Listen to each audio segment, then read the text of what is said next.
残酷な天使のように少年よし What's up, y'all? My name is Monster, and today we're talking about the top 5 weapons for our boyo Zane. Now, there is one caveat that we need to talk about before we get into this weapons list, and it is anointments on weapons. If you want to be playing on Mayhem 4, you have to have the right anointments. And the anointment that you want on every single one of these weapons is while Sentinel is active, gain 100% of damage as bonus cryo damage. To make a long story short, what this does is basically double your damage.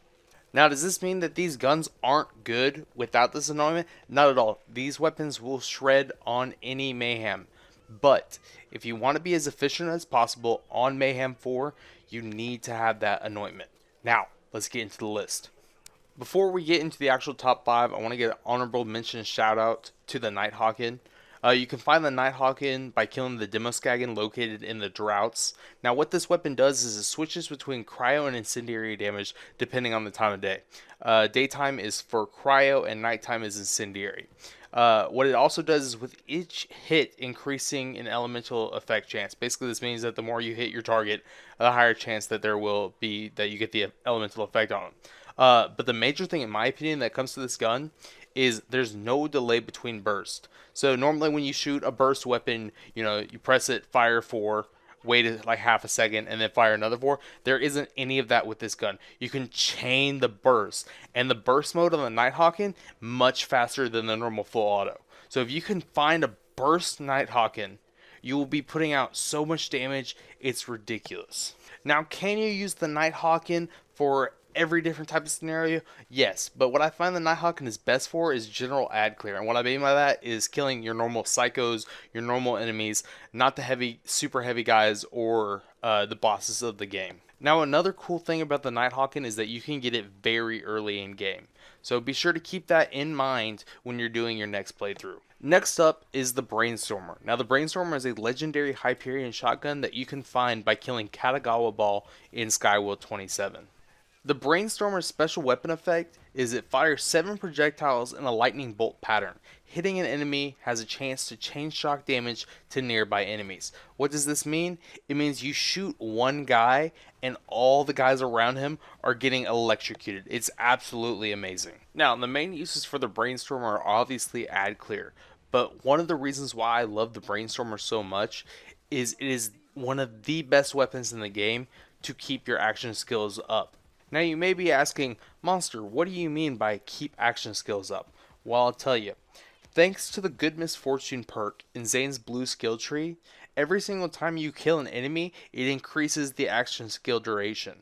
Now what the Brainstormer is great at is shooting one enemy, chaining to multiple enemies, and immediately recharging your action skills. So my best recommendation with Zane is if you ever feel like your action skills are about to run out, switch over to the Brainstormer, shoot a couple enemies, let your action skills recharge, and then keep on going. Next up, we have the Dictator. Now, the Dictator is a Vladoff assault rifle that can be found by killing the Agonizer 9000 in the Guts of Carnivera. Now, what does this weapon do? This weapon fires 3 bullets in a horizontal line in rifle mode and 7 in bipod mode. Now, what I mean by this is the Dictator comes with a permanent bipod attachment, and when you're not using the bipod, it only shoots 3 bullets at enemies.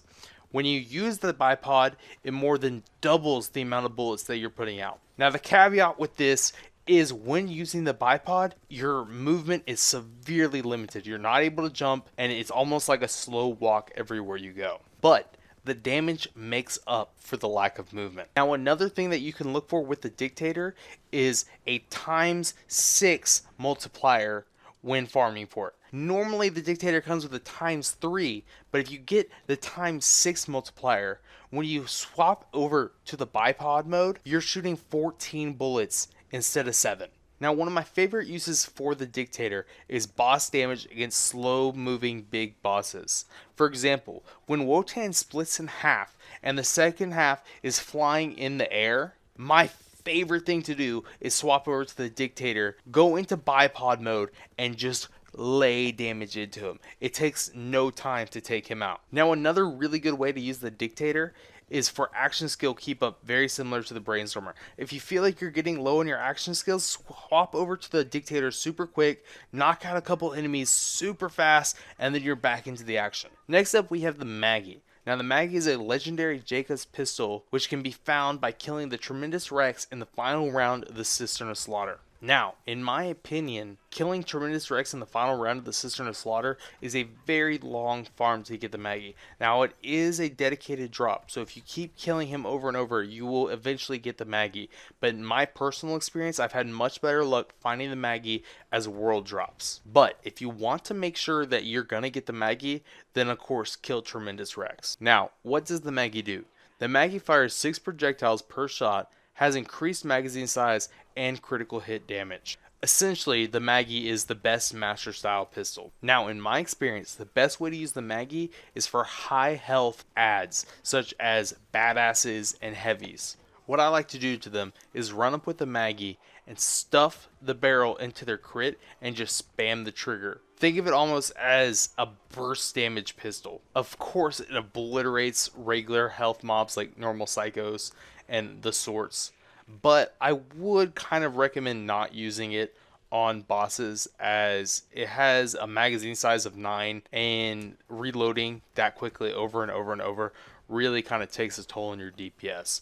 Not saying it can't do it, it's just not my preferred weapon for that scenario. Now, the next 2 weapons that we're going to talk about are the creme de la creme of weapons for Zane. Not that any of the other weapons that we've talked about aren't amazing for Zane, because they really are. But if I were to only be able to take 2 weapons into fights with Zane, these next 2 would be the 2 that I would take. First up is the Redistributor. Now, the Redistributor is a Hyperion SMG that drops from Valkyrie Squad and Wotan in the Mayhem Takedown. Now, there is a blue level Redistributor that you get earlier in the game, and while that weapon is good, the legendary version of it is exponentially better. So what does the Redistributor do? Well, amped shots chain to nearby enemies, and every 7th shot from the weapon is amped. Now, while that's good in its own right, where the Redistributor really shines is with Zane. Every bullet that you shoot through his shield is amped, which, connecting the dots here, means that every single shot is going to chain to nearby enemies. This makes the Redistributor, in my opinion, the best ad clear weapon for Zane. Now, against bosses, just to put it bluntly, there's better options, and we're going to get into that. But when it comes to just general ad clear, general getting to the boss, the Redistributor is the best gun for Zane. Now, last but not least is the Kutzman SMG. The Kutzman SMG is a legendary Maliwan weapon, which can be found by killing Borman Nates just left of the Meridian Outskirts fast travel station in the COV camp. So what is the special weapon effect for the Kutzman? Well, the Kutzman shoots out 2 projectiles that span over a distance and hit everything in between. Think of it as an expanding horizontal line that slices through your enemies.